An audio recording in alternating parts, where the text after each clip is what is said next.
Hello everyone and welcome to my channel. This is professor Asif Qureshi and you are watching doctor Asif lectures. हम पढ़ रहे हैं thorax की anatomy. किताब का नाम है बीडी चौरासिया और बीडी चौरासिया वॉल्यूम 1 का चैप्टर नंबर 19 आज डिस्कस करेंगे, जिसमें 3 वेसल्स जो इंपॉर्टेंट हैं थोरैसिक रीजन में, उनकी एनाटॉमी, उनका स्ट्रक्चर, उनके relations. This is very very important topic और ये तीनों मेजर वेसल्स हैं। इसमें से एक वेसल है जो वेनस ब्लड लेकर आती है, the first one superior vena cava, और 2 वेसल्स हैं जो हार्ट से ब्लड लेके जाती हैं। नंबर 2 पे एओर्टा ब्लड लेके जाती है to the whole body and the pulmonary trunk is number 3, और पल्मोनरी ट्रंक हार्ट से ब्लड लेके जाती है लंग्स की तरफ। So all these 3 structures will try to study their anatomy in detail. ठीक है।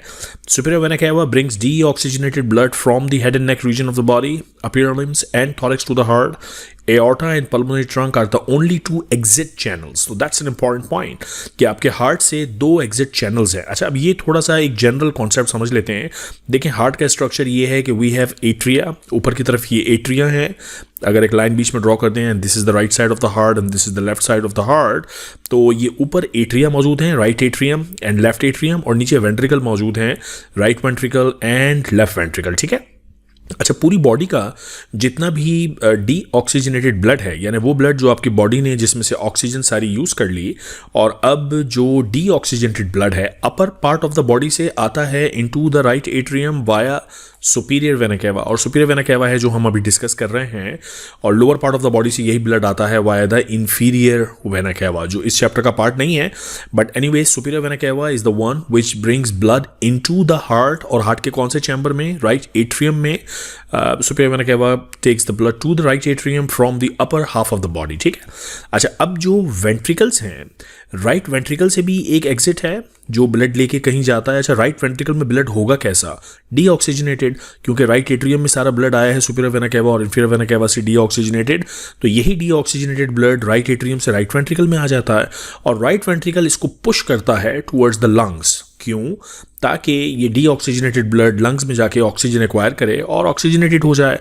अब लंग्स में जो वेसल ब्लड इस ब्लड को, डीऑक्सीजनेटेड ब्लड को लेके जा रही है, इस वेसल का नाम है pulmonary trunk. Okay, so this is the first exit from the heart, which is the pulmonary trunk.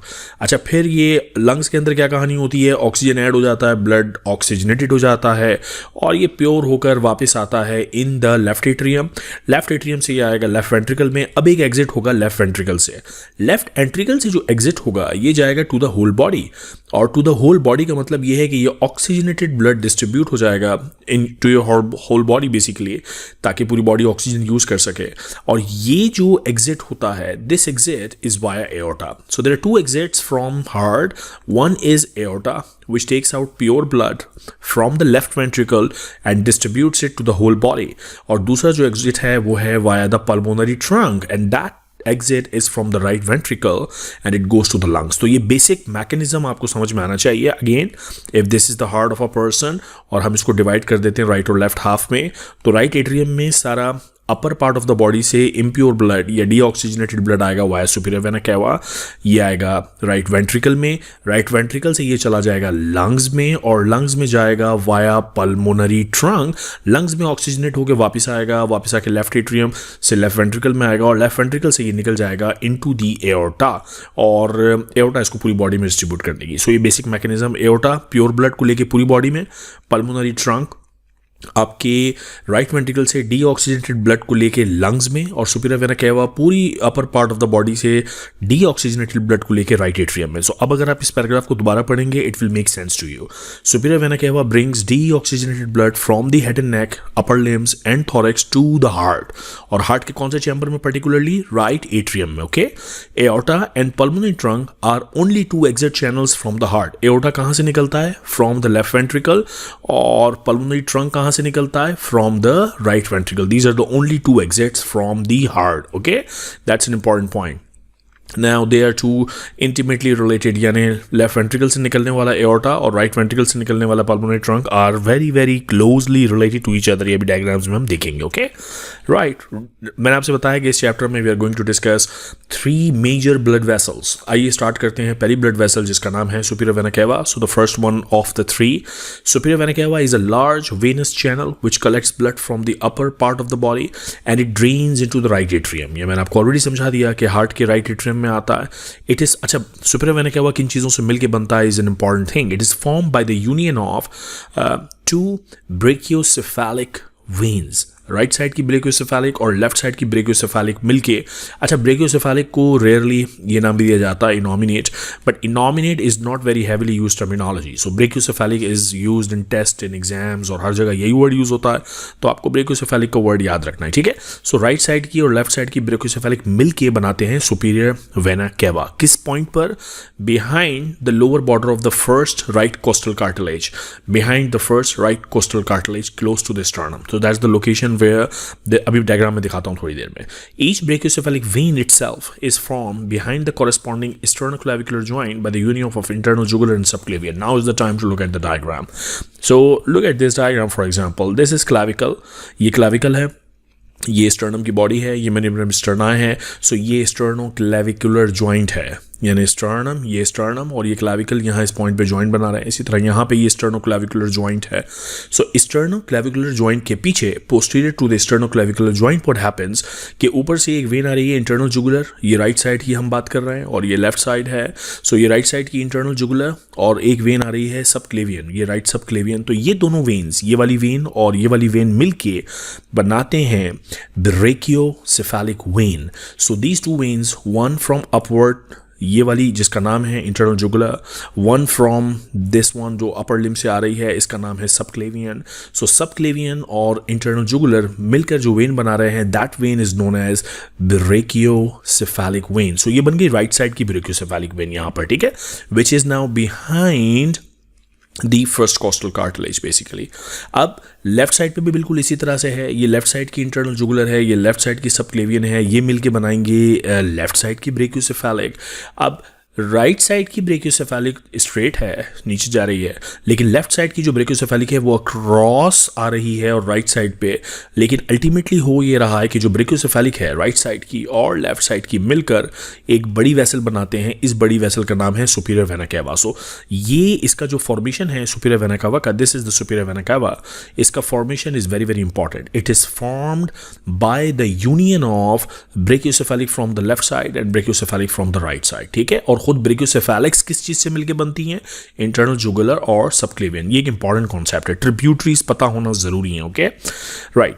So course क्या है इसका? The vena cava itself is around 7 centimetre long. It begins behind the lower border of the external angle of the first right side costal cartilage, pierces the pericardium opposite the second costal cartilage and terminates by opening into the upper right atrium. It has no valves. तो ये सारा self explanatory सा paragraph है जो आपको easily समझ में आना चाहिए. I hope that all make sense to you, ठीक है. अब जो मुश्किल बिट है वो हमेशा एनाटॉमी में होते हैं रिलेशंस, और मेजर वेसल्स हैं तो इनके रिलेशन अगर याद रखें तो बहुत अच्छी बात है. एग्जाम में you can score very good. Okay, and some of the relations actually make sense. For example इस वेन के एंटीरियरली क्या होगा? देखें, this is the vein. Anteriorly obviously is superior vena cava के एंटीरियर साइड पे होगा chest wall, obviously chest wall. So that should make sense to you. Anterior relation में पहली चीज is the chest wall. What is the second thing? It's the internal thoracic vessels, ठीक है, internal thoracic artery, veins, and obviously the anterior margin of the lung and pleura, and the vessels itself is covered by pericardium on its. ये this is not very high last point, लेकिन शुरू के 3 point important है, ठीक है.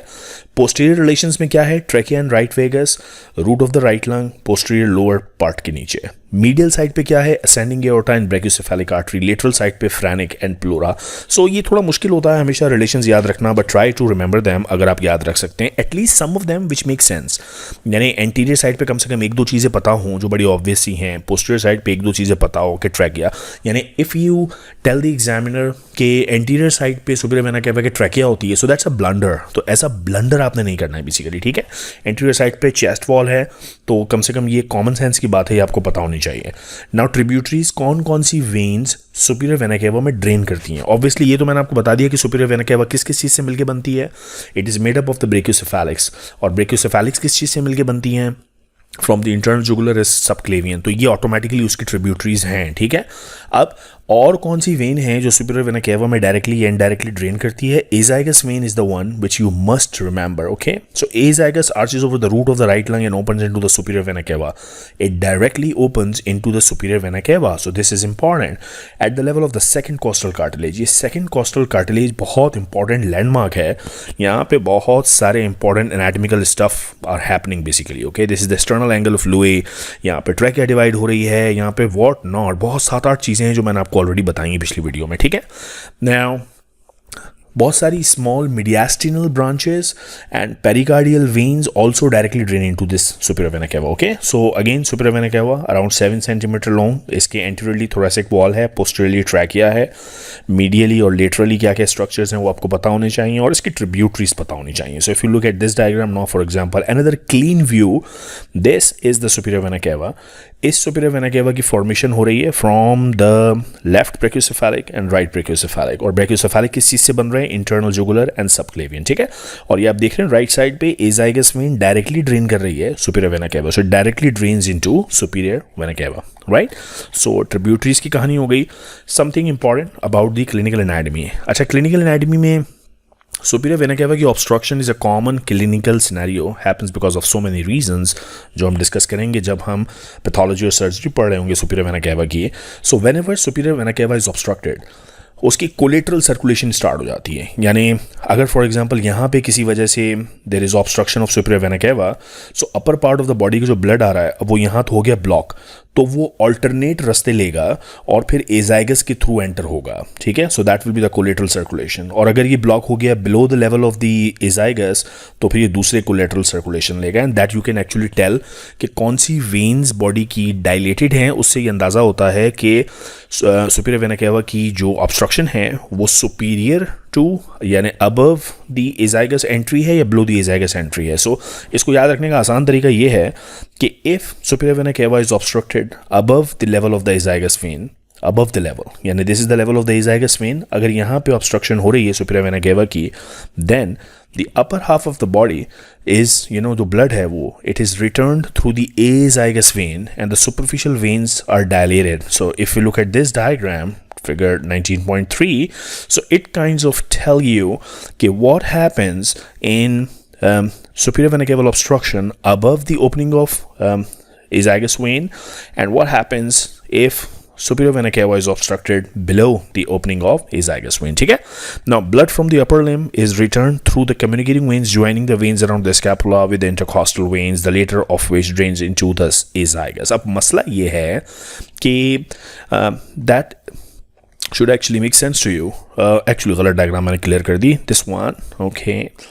So अगर यहाँ पे superior to azygos entry superior vena केवा अगर ऑब्स्ट्रक्ट हो जाती है, सो व्हाट विल हैपन? देखिए फॉर एग्जांपल सबक्लेवियन जो है ये अपर लिम्ब से यहाँ से ब्लड आ रहा होगा. ठीक है, सबक्लेवियन के थ्रू. अब जब ये यहाँ आएगा तो यहाँ इसको ऑब्स्ट्रक्शन मिलेगी, तो ये ऑब्स्ट्रक्शन की वजह से ब्लड यहाँ पास नहीं हो सकेगा. सो व्हाट विल हैपन कि यहाँ पे एक बैक फ्लो प्रेशर होगा, तो अपर लिम्ब का जो ब्लड है वो सुपीरियर वेना केवा के इस रास्ते से नहीं आएगा, बल्कि वो एक अलग रूट लेगा कम्युनिकेटिंग वेन्स का, जो कि अराउंड द स्कैपुला होती हैं, इंटरकॉस्टल वेन्स का, और अल्टीमेटली यहाँ वहाँ घूमता हुआ वो एंटर होगा एजाइगस वेन में, और एजाइगस वेन के जरिए वो आएगा सुपीरियर वेना केवा में. ठीक है, सो ये ऐसे है कि आप एक रास्ता ले रहे हो, रोड बंद हो तो आप ऑब्वियसली किसी गली में घुस जाते हैं, फिर वहाँ से वहाँ जाते हैं, वहाँ जाते हैं, वहाँ जाते हैं, और फाइनली फिर अपने रास्ते पे आते हैं. सो इस ब्लड को अल्टीमेटली हार्ट के राइट एट्रियम में जाना है. ठीक है, अब ये वाला रास्ता बंद है सुपीरियर वेना केवा ऑब्स्ट्रक्शन की वजह से, will take this route. Okay, अगर if the blockage is not at the level above the azagus entry but rather it is below the level of the azagus entry, suppose यहाँ पे है, तो अब ये वाला जो चैनल मैंने आपको सारा बताया और एजाइगस में ब्लड चला जाएगा और यहाँ से आ जाएगा, अब ये सारा बेकार हो गया. उसका रीज़न ये है क्योंकि अगर एजाइगस में भी ब्लड जाएगा तो वो अल्टीमेटली सुपीरियर वेना केवा में आएगा, और नीचे ऑब्स्ट्रक्शन हुई है तो वो ब्लड हार्ट में नहीं पहुँच पाएगा. Okay, so that's why in that case अगर obstruction below the level of azygos है तो पूरा रूट चेंज हो जाता है. ठीक है, when the superior vena cava obstruction is below the level of the azagus entry, the blood is returned through actually the inferior vena cava and not the azagus vein. So inferior vena cava की जो नीचे जितनी tributaries हैं femoral vein के आसपास, they get dilated. So if you look at this diagram, for example,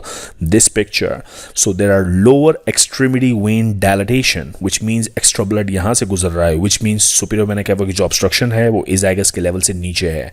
यहाँ पे ऊपर की लेवल की veins dilated हैं, which means ये जो superior vena cava की obstruction है वो एजाइगस से ऊपर के लेवल पर है. Okay, so that's an easy way but very very important to remember. Okay, mediastinal syndrome आपको पहले भी पढ़ाया था. जो मीडियास्टिनम है उसमें राइट साइड पे लंग है, लेफ्ट साइड पे लंग है, बीच में मीडियास्टिनम है. सो अगर मीडियास्टिनम में किसी भी वजह से कोई ट्यूमर है, मास है, ऑब्स्ट्रक्शन है, तो सुपीरियर वेना केवा ऑब्स्ट्रक्ट हो सकती है. साथ साथ और नर्व्स भी ऑब्स्ट्रक्ट होती हैं, एओर्टा पे अफेक्ट पड़ सकता है. So superior mediastinal, middle mediastinum और इंफीरियर मीडियास्टिनम के different parts can be affected if there is mediastinal syndrome. और सबसे पहले साइंस अपीयर होते हैं वो वेना केवल ऑब्स्ट्रक्शन के. So vena cava is very prone to obstruction in mediastinal syndrome. Okay, so that's all about the superior vena cava, a very important large vessel about 7 centimeter. किन चीज़ों से मिलके बनती है? ब्रेकियोसेफेलिक्स किन चीज़ों से मिलके बनती है? Internal jugular and subclavian. तो ये इंपॉर्टेंट बात है. इसकी इंपॉर्टेंट रिलेशंस आपको याद होने चाहिए, ट्रिब्यूटरीज याद होनी चाहिए, और जो क्लिनिकल पॉइंट बताए कि ऑब्स्ट्रक्शन ऑफ सुपीरियर वेना केवा above the level of azygos अलग कोलेटरल रूट होगा, below the level of azygos अलग कोलेटरल रूट होगा. ओके, सो अब बात करते हैं इसके बाद दूसरी मेजर ब्लड वेसल की जो थॉरेक्स में हमको पढ़नी है, वो है aorta. Now, aorta is the great arterial trunk which receives oxygenated blood from the left ventricle. ठीक है, तो स्टार्ट में जो मैं आपको जनरल कॉन्सेप्ट समझा रहा था वो फिर दोबारा एक दफ़ा क्विकली रिवाइज करता हूँ कि अगर हार्ट है उसको हम डिवाइड करते हैं राइट और लेफ्ट साइड्स में. सो जो लेफ्ट वेंट्रिकल है, यहाँ से जो ब्लड निकल रहा है वो ब्लड ऑक्सीजनेटेड है और वो पूरी बॉडी में डिस्ट्रीब्यूट होने जा रहा है और वो जाता है बाय एओर्टा. ठीक है, so aorta actually arises from left ventricle and it distributes blood to the whole part of the body. Thoracic region में इसके 3 इंपॉर्टेंट पार्ट्स हैं जो हमको पता होने चाहिए, और वो 3 पार्ट्स हैं ascending aorta, arch of aorta and then descending aorta. ठीक है, वन बाय वन तीनों को डिस्कस करते हैं. असेंडिंग एओर्टा जैसे कि नाम से जाहिर है, it goes upward. So ascending aorta arises from the upper end of the left ventricle. It is about 5 centimeter long and is enclosed in the pericardium. All are self-explanatory stuff. ठीक है, it begins behind the left half of the sternum at the level of the lower border of the third costal cartilage. ये important landmark है. It runs upward, forward, and to the right and becomes continuous with the arch of aorta at the sternal end of the upper border of the second costal cartilage. When we talk about the second costal cartilage, that basically means the sternal angle of Lewis. So if we go back here and look at the diagram, both these diagrams actually, particularly this one जिसमें aorta दिखाया हुआ है, so this red thing is the aorta. okay, और ये left ventricle से निकल रहा है. लेफ्ट वेंट्रिकल से निकल के ये वाला जो पार्ट है जो ऊपर की तरफ जा रहा है, that part is called the ascending aorta. ठीक है, फिर ये at the level of second costal cartilage कह लें या fourth thoracic vertebrae कह लें या sternal angle of Lewis कह लें, सब कुछ एक बात है. यहाँ से ये बैकवर्ड एक कर्व बनता है और पोस्टीरियर साइड तक जाता है. इस चीज़ को हम कहते हैं आर्च ऑफ एओर्टा. और ये आर्च ऑफ एओर्टा स्टार्ट होती है at the level of T4 and it ends also at the level of T4. बस ये है कि एंटीरियरली शुरू होती है और पोस्टीरियरली चली जाती है. ठीक है, सो ये वाला जो देन पार्ट है वो आर्च ऑफ एओर्टा कहलाता है. और फिर नीचे जो कंटिन्यू करता है एओर्टा का वर्टिकली डाउनवर्ड जो ट्रैवल है, that is then called the descending aorta. So there are 3 components. Arch of aorta से पहले this is ascending aorta, then arch of aorta, then descending aorta. ठीक है, इस वक्त हम बात कर रहे हैं असेंडिंग एओर्टा की. जो असेंडिंग एओर्टा है, ये पॉइंट्स इंपॉर्टेंट है, किस पॉइंट पे ये शुरू हो रहा है, किस पॉइंट पे ये असेंडिंग एओर्टा में कन्वर्ट हो रहा है. So all these levels of vertebrae are important, बहुत पूछते हैं लोग एग्जाम्स में. ठीक है, now at the root of the aorta there are 3 dilatations which are called sinuses, aortic sinuses. These sinuses are anterior sinus, left posterior and right posterior. So जहाँ पे ये लेफ्ट वेंट्रिकल से ये एओर्टा निकलता है at the root, these are dilatations which are called sinuses. इन sinuses की important branches हैं जो भी थोड़ी देर में डिस्कस करते हैं, बट यहाँ नाम पता होना ज़रूरी है. There is an anterior sinus और left posterior and right posterior. So 2 posterior sinuses हैं और एक एंटीरियर साइनस है. ठीक है, अब असेंडिंग एओर्टा के रिलेशंस क्या क्या हैं. एंटीरियर रिलेशंस में स्टर्नम है, बिल्कुल स्टर्नम के पीछे ये असेंडिंग एओर्टा इमर्ज होती है. Pleura, right lung pleura, a fundibulum of the right ventricle, right auricle, right pulmonary trunk. So इसमें से जितना याद रख सकें बॉस. ऑब्वियसली रिलेशंस याद रखना मुश्किल है, I understand that. Posterior relations में पेरिकार्डियम का पार्ट है ट्रांसवर्स साइनस, लेफ्ट एट्रियम है, पल्मोनरी आर्टरी है, राइट साइड पे सुपीरियर वेना केवा है, राइट एट्रियम, लेफ्ट साइड पे पल्मोनरी ट्रंक। एक्चुअली ये रिलेशंस आपको याद रहेंगे जितना ज़्यादा आप डायग्राम्स देखोगे एटलस खोल के या BD84 में जो डायग्राम्स दी हुई, जितना ज़्यादा उनको स्टडी करोगे और बार बार वीडियो को देखेंगे, बार बार बुक को पढ़ेंगे, तब जाके रिलेशंस याद होंगे। ये रिलेशंस बेसिकली आपकी मेमोरी में जगह बनाना इनका इंपॉर्टेंट है, जो रट्टाफिकेशन टाइप की चीज़ है ये, ठीक है। लेकिन बार बार रिपीट करोगे, बार बार देखोगे तो आपको याद हो जाएगा। नाउ ब्रांचेस क्या क्या हैं इसकी? Coronary artery, very very very very important, क्योंकि कोरोनरी आर्टरी खुद हार्ट को सप्लाई करती है और अगर इसमें ब्लॉकेज होगा तो हार्ट का इस्कीमिया होगा, मायोकार्डियल इन्फार्क्शन होगा, जिसको आम जबान में हार्ट अटैक कहते हैं। सो असेंडिंग एओर्टा में से कोरोनरी आर्टरी निकलती है from the anterior aortic sinus. बताया था ना ये जो डायलिटेशंस हैं 3 साइनसेस, उनमें से जो एंटीरियर साइनस है उसमें से कोरोनरी आर्टरी निकल रही है। कौन सी? Right coronary artery. Left coronary artery जो है it arises from the left posterior aorta. तो ये एओर्टिक साइनसेस इंपॉर्टेंट है क्योंकि इन एओर्टिक साइनसेस में से कोरोनरी वेसल्स निकलती हैं और कोरोनरी वेसल की बहुत इंपॉर्टेंस ये है कि देखो लेफ्ट वेंट्रिकल से तो निकल रहा है एओर्टा, एओर्टा पूरी बॉडी को ब्लड दे रहा है, लेकिन खुद हार्ट को भी ब्लड चाहिए, तो खुद हार्ट को ब्लड मिलता है वाया दी कोरोनरी वेसल्स। ओके, तो ये था all about the ascending aorta. Let us now talk about the arch of aorta, ठीक है। सो ये डायग्राम मैंने आपको दिखाई थी कि at the level of the external angle of Louie ये आर्च बनाता है एओर्टा और एंटीरियर टू पोस्टीरियर ये आर्च मूव करती है, ठीक है। आइए पढ़ते हैं इसके बारे में क्या टेक्स्ट लिखा है। Arch of aorta is the continuation of the descending aorta, ascending aorta. जाहिर है असेंडिंग एओर्टा यूं निकल रही होती है और फिर वही आर्च में कन्वर्ट होता है। Okay, so it is the continuation of the ascending aorta. It is situated in the superior mediastinum behind the lower half of the manubrium sterni. So ये जो manubrium है, that manubrium, this is where the arch of aorta is located. Okay, right. Let's move forward. क्या course है इसका? It begins at the upper border of the second right costal cartilage, which is at the level of its external angle of Lewy. It runs upwards and backwards to the left across the left side of the bifurcation of the trachea. Then it passes downward behind the left bronchus and on the left side of the body of the fourth thoracic vertebrae. Now, fourth thoracic vertebrae is exactly the same as second costal cartilage. Okay, it ends at the lower border of the fourth thoracic vertebrae by becoming the continuation with the descending aorta. So that's what मैंने आपको इस diagram में जो बात समझाई थी कि it goes up as an ascending aorta, then arch of aorta, and then it continues downward as descending aorta. तो ये 3 parts हैं aorta के, ठीक है, right. Thus beginning and end of arch of aorta are at the same level, और वो level क्या है? आप इसको second costal cartilage कह लीजिए, which is external angle of Lewy, या आप इसको fourth thoracic vertebrae कह लीजिए, it's the same thing. So ये शुरू भी होता है इसी level पर और ये end भी होता है arch उसी level पर, बस ये है कि जो beginning है that is at the anterior side और जो ending है that is at the posterior side. Okay, right. Relations, something for you to remember. 4 nerves from before backwards anterior relation में phrenic nerve है, cervical cardiac branch of left vagus है, so you have to remember unfortunately all of them. So यहाँ diagram में भी दिखाया हुआ है at least one of them जो relations हैं nerves के।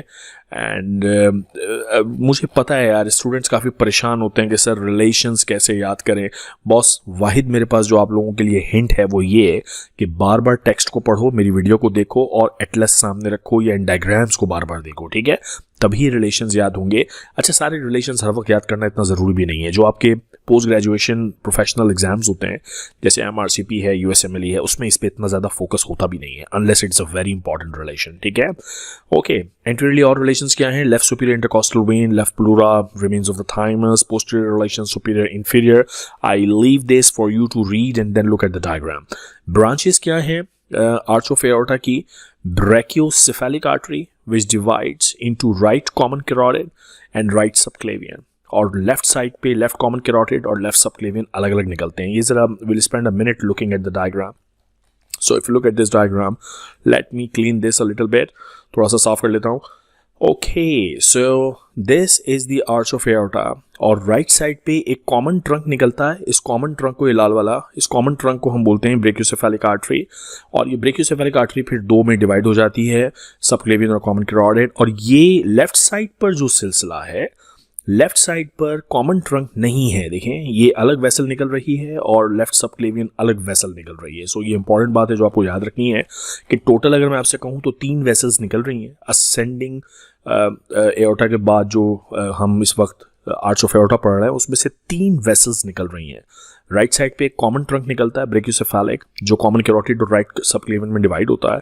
लेफ्ट साइड से कॉमन कैरोटिड अलग निकल रही है और सबक्लेवियन अलग निकल रही है। सो आर्च ऑफ एओर्टा में से राइट साइड पे कॉमन ट्रंक निकलता है जो बाद में 2 में यूं डिवाइड हो जाता है, जबकि लेफ्ट साइड पे कॉमन कैरोटिड अलग निकल रही है और सबक्लेवियन अलग निकल रही है। सो ये 3 बेसिकली ब्रांचेस हैं, 1, 2 and 3 from the arch of aorta, right.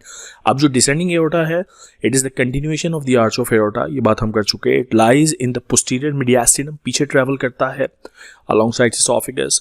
It continues as abdominal aorta which ends by dividing into right and left common iliacs. सो जो डिसेंडिंग एओर्टा जब नीचे जाता है सो ये 2 कॉमन आइलियक में डिवाइड हो जाता है, ठीक है। ये इसकी टर्मिनल ब्रांचेस हैं। इसका कोर्स क्या है? It begins on the left side of the lower border of the body of the fourth thoracic vertebra, एक इंपॉर्टेंट लैंडमार्क है। अब देख रहे हैं कितनी सारी चीज़ों में ये बार बार कोट हो रहा है। सो आर्च ऑफ एओर्टा यहीं से शुरू हुआ था, यहीं पे ख़त्म हुआ, और ज़ाहिर है जहाँ आर्च ऑफ एओर्टा ख़त्म होगा वहीं से आपका डिसेंडिंग एओर्टा स्टार्ट हो जाएगा। So it begins at fourth thoracic vertebra, right. Okay, it descends with N inclination towards the right, थोड़ा सा राइट साइड पे होता है। Terminates at the lower border of the 12th thoracic vertebra, और जब ये टर्मिनेट होता है तो क्या बनाता है? 2 common iliacs, right and left common iliacs, ठीक है। अगेन बहुत सारे relations for you to remember, और यहाँ एक इंपॉर्टेंट एंटीरियर रिलेशन है इसोफेगस, क्योंकि ये पोस्टीरियर मीडियास्टिनम से गुजर रहा होता है। राइट साइड पे oesophagus, azygos, thoracic duct, light trunk, and to the left is the lung and the pleura. और ब्रांचेस क्या क्या हैं? ये जो डिसेंडिंग एओर्टा है which goes downward like this, it's a long tube. इसमें से 9 पोस्टीरियर इंटरकोस्टल आर्टरीज निकलती हैं, subcostal artery on each side, यानी 2 सबकोस्टल आर्टरीज निकलेंगी राइट और लेफ्ट साइड के लिए। 2 left bronchial arteries bronchial tree को सप्लाई करेंगी। right bronchial artery arises from the right third posterior intercostal artery. This is too much to remember, but this is important. The branches of descending aorta, there are a lot of branches. esophagus को branch जाती है, pericardial branches हैं to the posterior surface of the pericardium, mediastinal branches हैं to lymph nodes and एरिकुलर tissue in the posterior mediastinum, क्योंकि जो descending aorta है वो पोस्टीरियर मीडियास्टिनम से गुजरता है। और पोस्टीरियर मीडियास्टिनम, आपको आई गेस आपको ये पता है कि पोस्टीरियर मीडियास्टिनम क्या है। मैंने आपको बताया था कि T4 के लेवल पर अगर एक इमेजिनरी लाइन बनाए तो मीडियास्टिनम ऊपर वाली कहलाती है सुपीरियर मीडियास्टिनम और नीचे वाली मीडियास्टिनम कहलाती है इंफीरियर। इंफीरियर मीडियास्टिनम फिर 3 पार्ट्स में डिवाइड होती है, मिडल, एंटीरियर और पोस्टीरियर। सो पोस्टीरियर मीडियास्टिनम जो कि इंफीरियर साइड पे है उसमें से गुजर रही है डिसेंडिंग एओर्टा, तो पोस्टीरियर मीडियास्टिनम के काफ़ी सारे स्ट्रक्चर्स को ही सप्लाई कर रही है, ठीक है। फिर it is also giving branches to superior to phrenic, basically superior phrenic arteries, okay, which supplies diaphragm. So all this is very important. Phrenic nerve का इन्होंने यहाँ बाय द वे जिक्र किया है। Phrenic nerve arising from the root value C3 to C5, cervical third to cervical fifth region, and it's a mixed nerve which is carrying motor fibers as well as sensory fibers, ठीक है। Motor fibres कहाँ supply करती है ये? To the diaphragm. Sensory fibres कहाँ supply करती है? Mediastinal pleura, वहाँ से पेन को लेकर के जाते हैं हायर सेंटर्स में। एक्चुअली राइट फ्रेनिक नर्व, ये हम फ्रेनिक नर्व को एज अ सेपरेट एंटिटी पढ़ेंगे, इस वक्त मिक्स नहीं कर रहा मैं, क्योंकि इस चैप्टर में मेन फोकस हमें रखना है 3 major blood vessel, superior vena cava, aorta and pulmonary trunk, okay. यहाँ कुछ क्लिनिकल इंपॉर्टेंट पॉइंट, एक्सरे जब देखते हैं तो उसमें एक वर्ड ये यूज़ किया जाता है एओर्टिक नकल, पोस्ट PA व्यू में ये दिखता है चेस्ट एक्सरे में, और ये basically is because of the arch of aorta, ठीक है। ओल्ड एज में इट बिकम्स प्रोमिनेंट और कुछ पैथोलॉजीज में भी। कोआर्क्टेशन ऑफ एओर्टा का मतलब है कि अगर किसी वजह से या कंजेनाइटली एओर्टा की कॉन्स्ट्रिक्शन है, एओर्टा सुकड़ी हुई है, पिचकी हुई है, इसे हम कहते हैं कोआर्क्टेशन ऑफ एओर्टा। और इस कोआर्क्टेशन की वजह से अगेन पैरेलल चैनल्स स्टार्ट हो जाते हैं। सो एक डायग्राम यहाँ दी हुई है, for example this diagram, so this is for example is the aorta, और यहाँ पे there is a coarctation of aorta, यानी कॉन्ट्रैक्शन है, कंस्ट्रिक्शन आप देख रहे हैं। So as a result of this collateral vessels supply start हो जाती हैं, और दूसरी जो पैरेलल चैनल हैं वो एक्चुअली डायलेट हो जाते हैं। अच्छा, जब वो डायलेट होते हैं so largely these are around the intercostal areas, तो वो रिब्स में इंडेंटेशंस डाल देती हैं ये वेसल्स, क्योंकि ये वेसल अब इनलार्ज हो गई हैं और ये इंडेंटेशन डाल देती हैं रिब्स पर, तो ये एक्चुअली एक्सरे पे ये इंडेंटेशंस नजर आती हैं, ठीक है। These are the intercostal arteries. इन इंटरकोस्टल आर्टरीज में अब चूंकि they are becoming tortuous, they are dilated, so they leave mark on the ribs. Okay, so coarctation of aorta अलग से एक पूरा टॉपिक हम पढ़ेंगे भी. नाउ डक्टस आर्टरियोसिस और पेटेंट डक्टस आर्टरियोसिस का जो कॉन्सेप्ट है ये इंपॉर्टेंट है. ड्यूरिंग फीटल लाइफ होता ये है कि there is a ductus arteriosus which is a short and wide channel. किन चीज़ों को कनेक्ट करता है? Connecting the beginning of the left pulmonary artery with the arch of the aorta. अच्छा, बर्थ के बाद ये जो चैनल है ये बंद हो जाता है, क्लोज हो जाता है, लेकिन अगर ये क्लोज ना हो तो बड़ा प्रॉब्लम होता है. प्रॉब्लम ये होता है, for example if you look at this diagram, so this is arch of aorta. Okay, and this is the pulmonary trunk, right pulmonary artery, left pulmonary artery, और ये एक channel है between the pulmonary vessels and the arch of aorta. अब अगर adults में ये persist करेगा तो प्रॉब्लम ये होगा कि यहाँ जो ब्लड जा रहा है, मैंने इसे यहाँ जो ब्लड जा रहा है इसका क्या मतलब है? मुझे बताओ यहाँ कौन सा ब्लड जा रहा है, ऑक्सीजनेटेड या डीऑक्सीजनेटेड? यहाँ डीऑक्सीजनेटेड ब्लड जा रहा है, क्योंकि ये कहाँ भेज रहे थे हम? लंग्स में जा रहा था ना यहाँ से. These are the pulmonary trunk, so ये ब्लड अल्टीमेटली जाएगा लंग्स में. सो डीऑक्सीजनेटेड ब्लड लंग्स में जाने के बजाय यहाँ डिसेंडिंग और असेंडिंग एओर्टा से गुजरता हुआ पूरी बॉडी में चला जाता है. सो प्रॉब्लम ये है कि डीऑक्सीजनेटेड ब्लड को हमें एक्चुअली भेजना है लंग्स में, लेकिन पेटेंट डक्टस आर्टरियोसिस की वजह से वो लंग्स में जाने के बजाय पूरी बॉडी में डिस्ट्रीब्यूट हो रहा है. तो इसे कहते हैं पेटेंट डक्टस आर्टरियोसिस. इसलिए सर्जिकली फिर इसको करेक्ट करना या इसको ठीक करना ज़रूरी है. ठीक है, सो ये एक इंपॉर्टेंट क्लिनिकल कोरिलेशन है जो आपको पता होना चाहिए. Now aortic arch aneurysm is localised dilatation of the aorta, यानी एओर्टा की जो वॉल है उसमें एडवेंटिशिया और ट्यूनिका मीडिया में प्रॉब्लम है तो उसमें डायलेटेशन हो जाती है. Okay, this is actually weakening of the aortic wall, so there is dilatation. अच्छा, now this dilatation may press upon the left recurrent laryngeal nerve leading to even paralysis of the word. तो इससे hoarseness आपको पता चल सकती है, hoarseness of voice. So बड़ी दूर की है लेकिन बात बहरहाल समझने की है कि अगर there is aneurysm of the aorta, particularly aortic arch, तो लैरिंजियल नर्व का मसला हो सकता है, हॉर्सनेस. यानी हॉर्सनेस ऑफ वॉइस के साथ जब कभी पेशेंट आएगा, सो आप जो भी डिफरेंशियल डायग्नोसिस की लिस्ट बनाएंगे उसमें एओर्टिक आर्च एन्यूरिज्म को कंसीडर करेंगे. So for example this one, that's an aortic arch, और ये आप देख रहे हैं इसमें गुब्बारा सा फूल गया है. दैट गुब्बारा is the aneurysm and it can compress the laryngeal nerve. Okay, right. Not only the laryngeal nerve, it can actually also compress a lot of other things. Mediastinum में जो है, and this is what we call the mediastinal syndrome, may lead to dyspnea अगर trachea compress हुई है, may lead to dysphagia अगर esophagus compress हुआ है. Okay, तो ये दूसरी मेजर ब्लड वेसल थी जिसका नाम था एओर्टा. एओर्टा बहुत इंपॉर्टेंट है क्योंकि ये आपकी पूरी बॉडी को सप्लाई करती है. आपको याद रखना है कि इसके 3 पार्ट्स हैं, ascending aorta, arch of aorta and then descending aorta. हर एक का कोर्स पता होना चाहिए, कहाँ शुरू होती है कहाँ ख़त्म. आपको हर एक की ट्रिब्यूटरीज पता होनी चाहिए, क्या क्या ब्रांचेज हैं, और आपको हर एक के रिलेशंस, इंपॉर्टेंट रिलेशंस पता होने चाहिए. ओके, अब बात करते हैं तीसरे मेजर वेसल की जिसका नाम है पल्मोनरी ट्रंक. अब ये जो पल्मोनरी ट्रंक है इसका सिंपल रूट ये है कि ये राइट वेंट्रिकल से अराइज होता है और फौरन डिवाइड हो जाता है राइट और लेफ्ट पल्मोनरी आर्टरीज में. और सो this is the pulmonary trunk, for example this is the right pulmonary artery, this is the left pulmonary artery. ये कोई ब्रांचेस नहीं देते एंड स्ट्रेट अवे जो राइट साइड की पल्मोनरी आर्टरी है वो राइट लंग में चली जाती है, जो लेफ्ट साइड की पल्मोनरी आर्टरी है वो लेफ्ट लंग में चली जाती है. इनमें से कैसा ब्लड गुजरता है? Deoxygenated.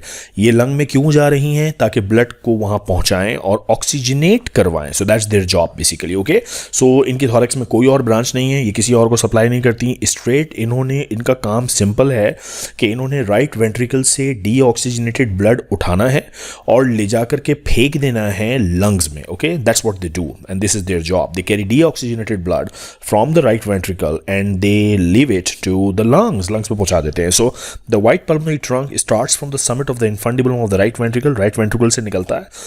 Both the ascending aorta and pulmonary trunk are enclosed in a common sleeve of serous pericardium. So they're very close. The ascending aorta and the pulmonary trunk, they are intimately linked to each other, very very close.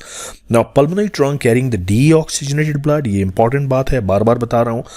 Overlying the beginning of the ascending aorta, it courses to the left and divides into right and left pulmonary artery. So ultimately ये right pulmonary artery यानी कि इधर और left pulmonary artery यानी कि इधर divide हो जाता है under the concavity of the arch of aorta. Arch of aorta के अंदर ये डिवीजन हो रहा होता है at the level of the sternal angle. Sternal angle बहुत इंपॉर्टेंट लैंडमार्क है, ठीक है. Now right pulmonary artery ultimately right lung में चली जाएगी, left pulmonary artery left lung में चली जाएगी. थोड़ा बहुत कोर्स दिया है उसको पढ़ लेते हैं. The right pulmonary artery courses to the right behind the ascending aorta. ये ascending aorta इसके पीछे चली जाती है. Behind the ascending aorta to become part of the root of the left lung, right कहाँ था हमारा, behind the ascending aorta and superior vena cava and anterior to the esophagus to become part of the root of the right lung, ठीक है. It gives off its first branch to the upper lobe before entering the hilum. Within the lung, the artery descends posterior. So ये straight away जैसी pulmonary trunk निकलता है right ventricle से, ये जो right pulmonary artery है ये behind superior vena cava and behind aorta चली जाती है लंग में और डायरेक्टली लंग ही में ब्रांचेस देती है, बीच में किसी और ऑर्गन को सप्लाई नहीं करती, ठीक है.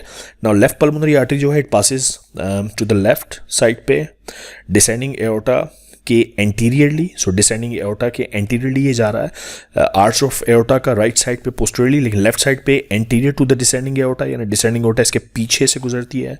That's an important thing. At its beginning it is connected to the inferior aspect of the, so all routine stuff. Okay, now after all these three blood vessels, so तीन major vessels आपकी समझ में आ गए. हमने पहली major vessel जो discuss की that was superior vena cava.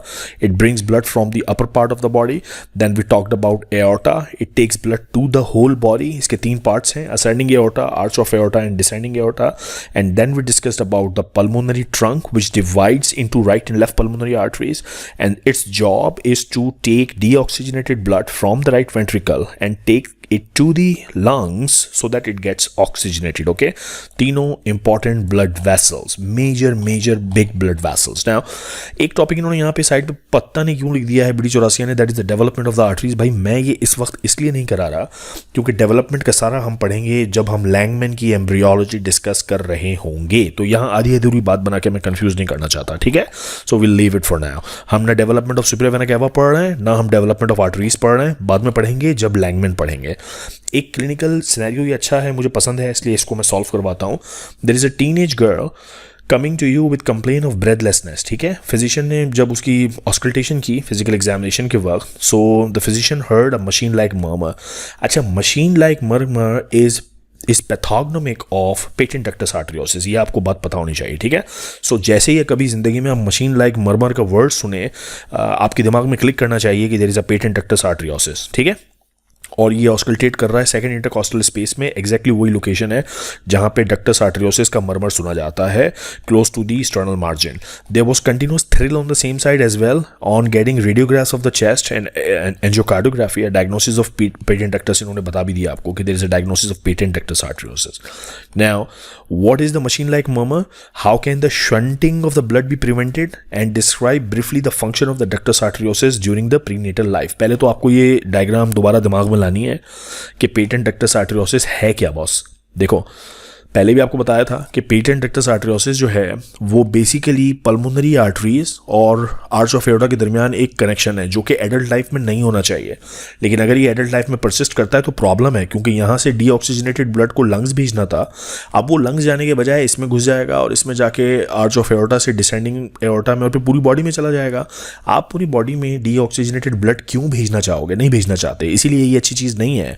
So patent ductus आर्टरियोसिस नहीं होना चाहिए. बर्थ के बाद ये पेटेंट डक्टस आर्टरियोसिस बंद हो जाता है, लेकिन अगर वो नहीं होता तो फिर डिजीज कंडीशन है, ठीक है ना. इसका इलाज क्या है? सर्जिकल. पेशेंट को बाकायदा ऑपरेट करके इस पेटेंट डक्टस आर्टरियोसिस को सर्जिकली बंद किया जाता है. So surgical association is very very important. Okay, तो अब ये जो शंटिंग ऑफ ब्लड है, ये सारा कॉन्सेप्ट आपको समझ में आ गया.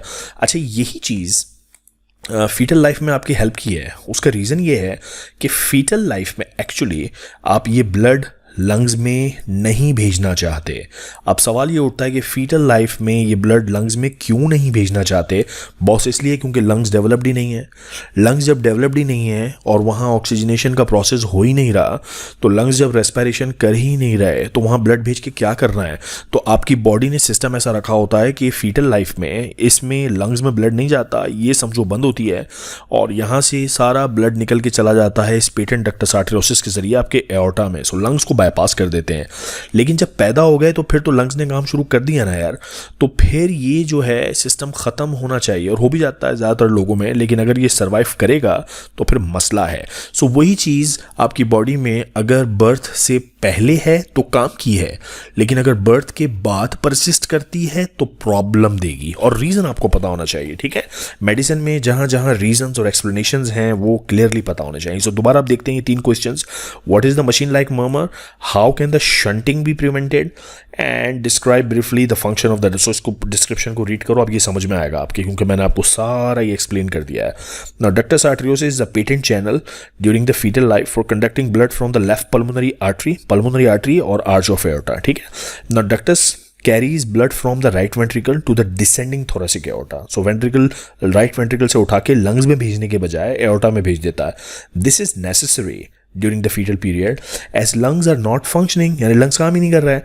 After the birth, when functioning lungs are there, ductus arteriosus obliterates and becomes ligamentum arteriosus.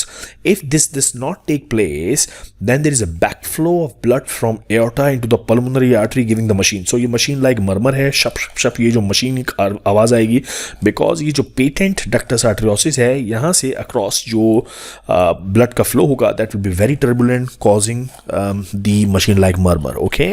और इसका treatment क्या है? It's only surgical. So that's all about these 3 blood vessels, superior vena cava, aorta, and pulmonary trunk. Okay, I hope you liked the video. If you did, please subscribe the channel and share the video with your colleagues. Thank you very much. आपसे मुलाकात होगी अगली video में. Take care of yourself.